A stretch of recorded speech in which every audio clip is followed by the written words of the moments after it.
काय चिंगे कितवीला गेलीस? 10वीला?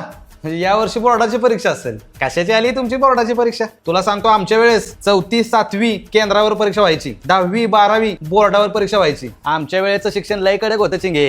तुला सांगतो आमच्या का नाही पाड तोंडपाठ, वर्गमूळ तोंडपाठ, घनमूळ तोंडपाठ, कसोट्या प्रमेय तोंड. तुला सांगतो not only but also, as soon as, add question tag, change the voice, direct indirect speech, ABCD तोंडपाठ. मराठीतलं तुला सांगतो कर्तरी प्रयोग, बाह्य प्रयोग, ते काय ते सला ते सलाना, ते ऊन हुन हुन हुन, नेशी नियेशी, शब्दांच्या जाती, जे काय असेल ते तोंडपाठ नसलं की मास्तर आमचं तोंड फोडायचं. शिक्षकांच्या पुढे तोंडवर करायची हिंमत नव्हती चिंगे आमची. मारच तसा होता आम्हाला. वर्गात जर काय कल्ला केला ना, शिक्षक एवढं मारायचं सांगू शकत नाही.